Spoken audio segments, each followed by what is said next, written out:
सब बच्चों को वेरी गुड मॉर्निंग। देखिए, हम बात कर रहे हैं यहाँ पर जो बीएससी पार्ट फर्स्ट में सेमेस्टर फर्स्ट की बात कर रहे हैं, जिनके बच्चों के मिड टर्म के एग्ज़ाम हैं वो भी हुए हैं। ध्यान देंगे आप लोग, जो सिलेबस में आपकी यूनिट नंबर जो डिस्क्रीट मैथमेटिक्स का जो पेपर है आपका फर्स्ट सेमेस्टर के अंदर, उसी में आगे हम लेक्चर की बात कर रहे हैं।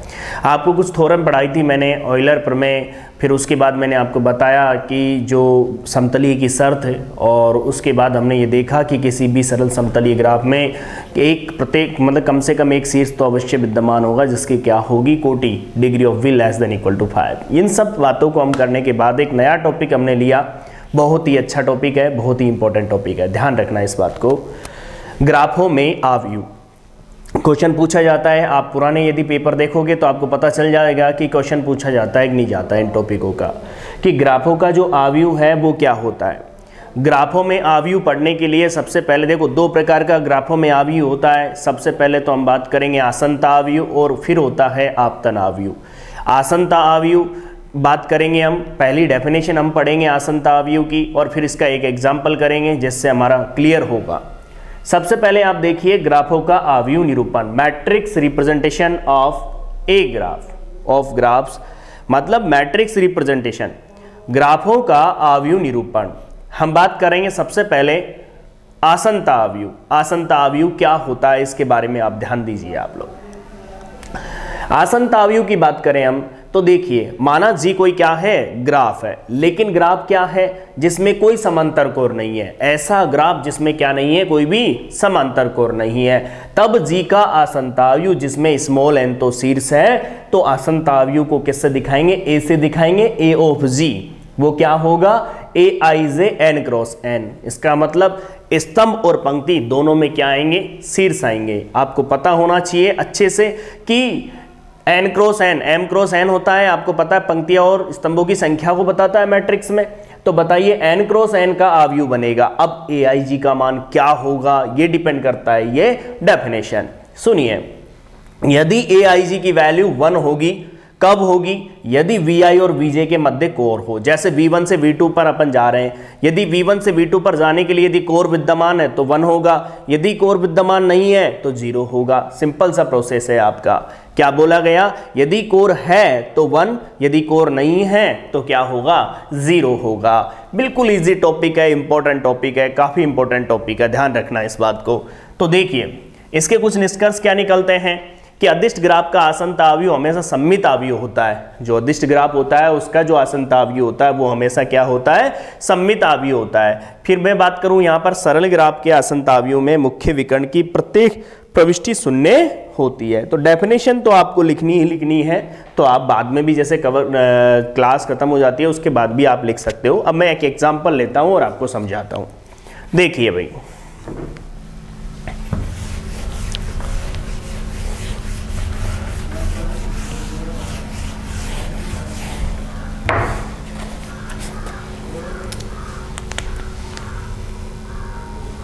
ये कोई ग्राफ है आपके, यहाँ से देखिए V1 है, ये V3 ले लिया हमने, आप ही का बुक का ग्राफ है, ये V2 हो गया।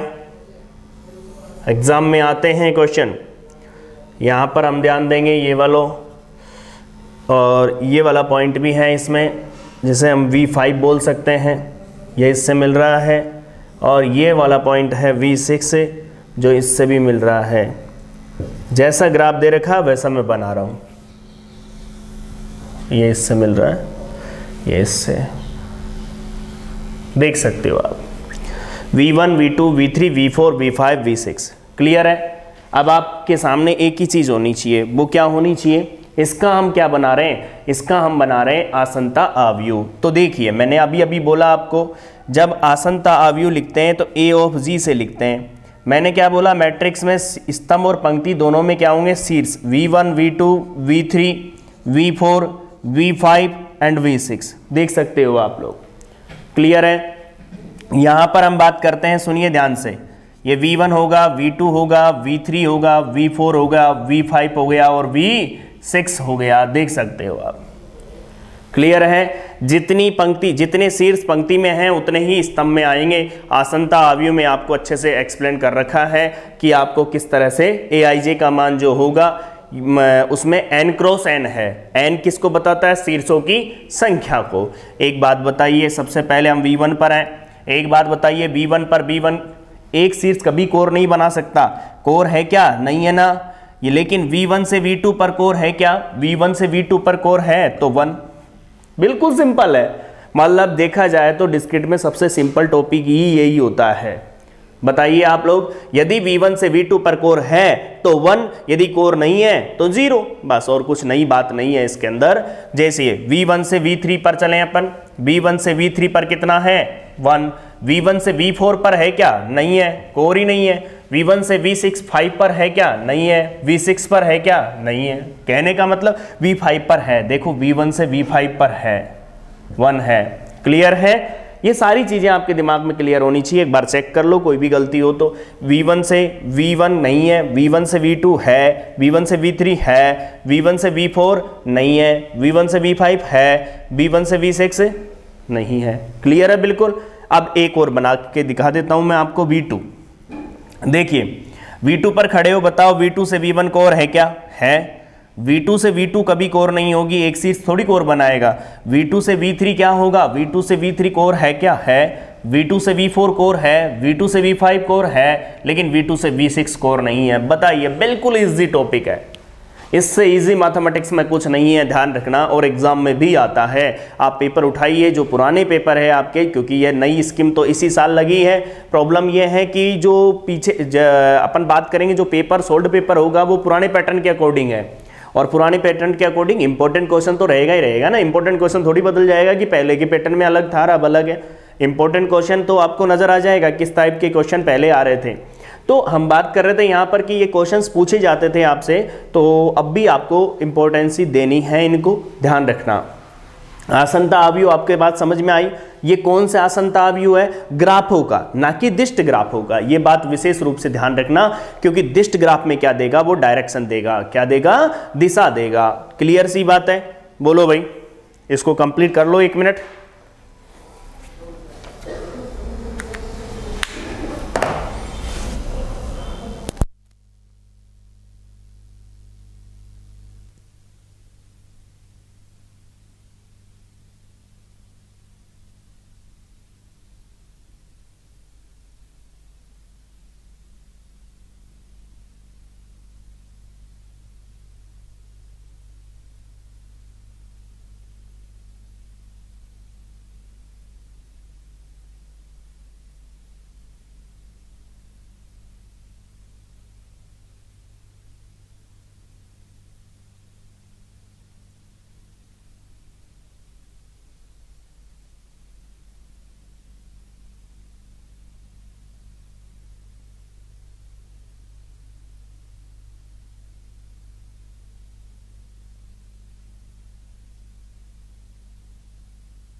हाँ भाई, हो गया कंप्लीट। अगला टॉपिक डालें आप लोग यहाँ पर। बहुत इजी टॉपिक है। देखिए, आप बिल्कुल ना घबराएं, आराम से आपका सेमेस्टर क्लियर हो जाएगा। बस यही है कि थोड़ा सा सिस्टम से पढ़ते जाएं, ज़्यादा डरने का काम नहीं है। इजी वे में आपका क्लियर हो जाएगा सेमेस्टर।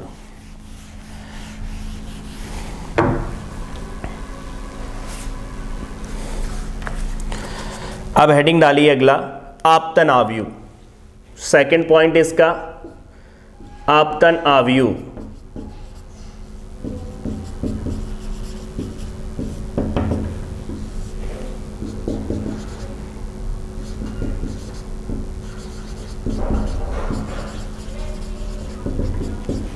आपतन अवयव लिखिए, लिखिए भाई। माना जी कोई ग्राफ है, डेफिनेशन लिखनी पड़ेगी, एग्जाम में ऐसा आता है कि आपतन अवयव को परिभाषित कीजिए तथा निम्न ग्राफ का आपतन अवयव बनाइए। डेफिनेशन जरूर आती है, यह विशेष रूप से ध्यान रखना। तो क्या लिखेंगे? माना जी एक ग्राफ है जिसमें स्मॉल एन शीर्ष तथा स्मॉल ई कोरे हैं। माना जी एक ग्राफ है जिसमें स्मॉल एन शीर्ष तथा स्मॉल ई कोरे हैं। लिखते जाइए भाई। एवं कोई लूप विद्यमान नहीं है। जी एक ग्राफ है जिसमें स्मॉल एन शीर्ष है तथा स्मॉल ई कोरे हैं एवं कोई लूप विद्यमान नहीं है, तब जी का आपतन अवयव, तब जी का आपतन अवयव ए ऑफ जी बराबर, तब जी का आपतन अवयव ए ऑफ जी, ए की जगह क्या आएगा इसमें? आई, आई ऑफ जी बराबर ए आई जे एन क्रॉस ई, जहां एन क्रॉस ई क्या है? एक अवयव है। समझ रहे हो मेरी बात को आप कि कोई जी ग्राफ है और उसका जो आपतन अवयव होगा वो क्या होगा? आई ऑफ जी बराबर ए आई जे एन क्रॉस ई, जहां एन क्रॉस ई एक क्या है? अवयव है। अब ये क्या होगा? जहां ए आई जे बराबर 1 होगा यदि शीर्ष, यदि शीर्ष, यदि कोर, यदि कोर ईजे शीर्ष वी आई पर आपतित हो, अन्यथा शून्य। कहने का मतलब ये हुआ कि यदि कोई कोर ईजे हैं वो शीर्ष वी आई पर आपतित होती है तो क्या है? 1 है, अन्यथा नहीं है। एक बात समझने की कोशिश करना, अभी क्या था? यदि कोर विद्यमान है तो 1, यदि कोर विद्यमान नहीं है तो 1 0 हो जा रहा था। उसमें शीर्ष, दो शीर्षों के मध्य यदि कोर है तो 1 और कोर नहीं है तो 0। किसमें? आसनता में। जबकि आपतन में क्या है कि शीर्ष से कोर पर चलेगा, एन क्रॉस ई है। इसका मतलब क्या हुआ? इसका मतलब ये हुआ सीधा सीधा कि पंक्तियों में तो क्या चल रहा है आपका? पंक्तियों में तो चल रहा है शीर्ष और स्तंभ में क्या चलेगा? कोर चलेगी। क्लियर सी बात है। अब देखिए आप लोग यहां पर, यदि कोर है तो 1 अन्यथा 0। जिन बच्चों ने नोट नहीं किया नोट कर लें। एक एग्जाम्पल लेते हैं और फिर सॉल्व करेंगे हम इसको।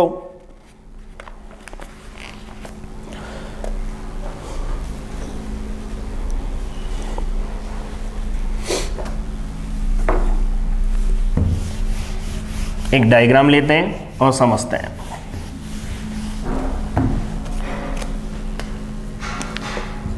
ये आपका क्या हो गया? V1 हो गया, ये V2 हो गया, ये V4 हो गया,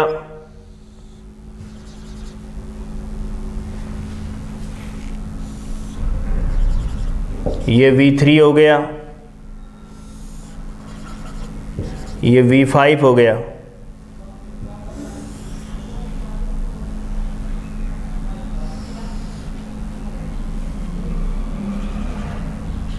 V6 हो गया। देख सकते हो आप लोग, जो जो आपने कोर मानी है उन चीज़ों को हम मानते हैं यहाँ पर। सबसे पहले हमने मानी E1 कोर, उसके बाद बात की मैंने E2 की, फिर E3 की, E6 की एंड E4 की, एंड फिर बात की मैंने E5 की, E7 की, E8 की, E9 और E10।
हाँ भाई, डायग्राम पर ध्यान दीजिए आप लोग।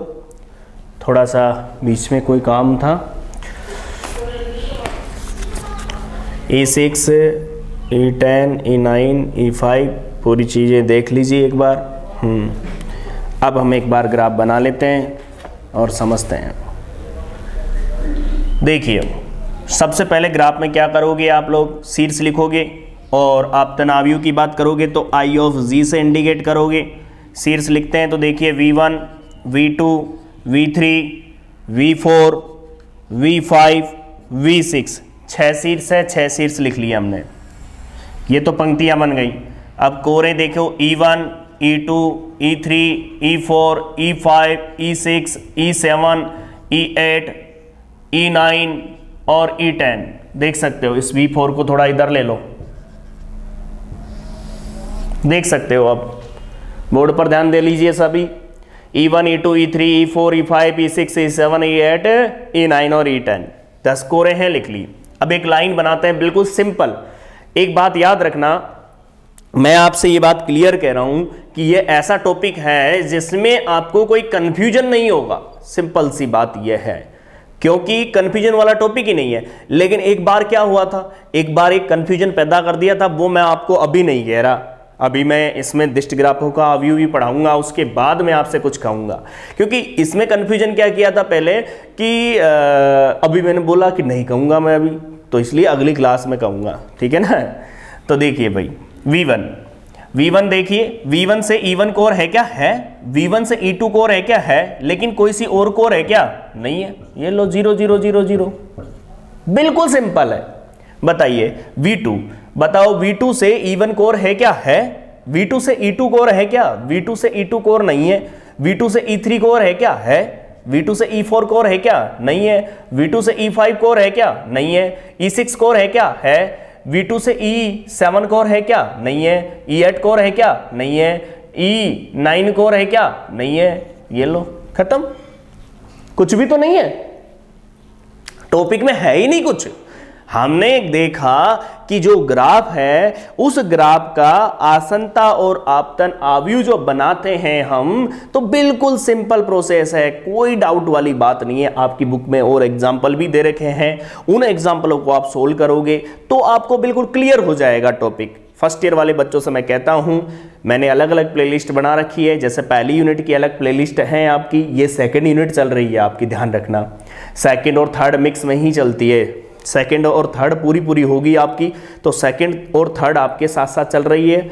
ध्यान से समझने की कोशिश करना कि, और दूसरा मैंने आपको क्या पढ़ाया पता हो तो आपको, इसके अलावा जो मैंने आपको ऑप्टिमाइजेशन थ्योरी का जो पार्ट है वो तो 5th यूनिट में आता है। तो अभी क्या है आपकी, अभी जो यूनिट चल रही है, एक यूनिट पूरी कंप्लीट हो चुकी है आपकी।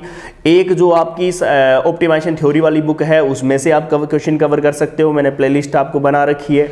दूसरा जो अब ये जो चल रही है वो 30 यूनिट को कवर करेगा, ठीक है। और कुछ मैंने एक बात बोली आपको कि आराम से क्लियर हो जाएगा, कहीं स्ट्रेस लेने की ज़रूरत नहीं है। बस केवल आपको यही है कि जो लेक्चर आपको बन रहे हैं उन लेक्चरों पर ध्यान देना है, साथ में आपको खुद को पढ़ना है। अच्छा लगता है तो आपको कमेंट करना है और शेयर भी करना है। देखो, आप लोगों का जितना सपोर्ट रहेगा उतना मैं भी सोचूंगा कि आप लोगों के लिए और भी कुछ अच्छा सोचूं और भी ज़्यादा आपके लिए वर्क करूँ। क्योंकि इस बार ना तो कोई आपसे चार्ज लिया जा रहा है, बस केवल एक ही चीज़ है कि आप ज़्यादा से ज़्यादा बच्चे पास हो फर्स्ट सेमेस्टर के अंदर, जिससे आगे मैं आपसे क्लासेस के लिए कह सकूं। क्योंकि आप भी जानते हो बिगर पास हुए सेकंड सेमेस्टर में बच्चा कहां से आएगा, तो इसलिए पूरी मेहनत में लग जाइए। अब 10-15 दिन 20 दिन आप लोग मेरे साथ बने भी रहे हैं, जिससे आप लोगों को कहीं कोई प्रॉब्लम नहीं आएगी। ठीक है भाई, आज के लिए इतना ही है और सब अच्छे से रहो। एग्ज़ाम आपकी जैसे जिस भी कॉलेज में मिड टर्म कंप्लीट हो गया हो, ठीक है, नहीं हुआ हो तो दे रहे होंगे आप लोग, उसमें कोई ज़्यादा बड़ी प्रॉब्लम वाली बात नहीं हो रही, ठीक है। आपको मेन है एग्ज़ाम जो है उसकी तैयारी करो, ढंग से तैयारी करो, जिससे फॉरम और स्टार्ट हो गए हैं तो वो भी आप भरना स्टार्ट कर दो, कहीं कोई प्रॉब्लम ना आए। क्योंकि आप लोग जानते हो कि कई सारे डॉक्यूमेंट्स वगैरह है, किसी का क्या इश्यू रह जाता है, किसी का क्या रह जाता है। कई बच्चे तो लास्ट डेट पर जा करके फॉर्म भरना स्टार्ट करते हैं, तो फिर कोई इशू आता है तो फिर वो डेट निकलती है तो फिर चार्ज देना पड़ता है। उससे बढ़िया अभी से आप कंप्लीट कर दो और खुश रहो। ठीक है भाई, थैंक यू आज के लिए।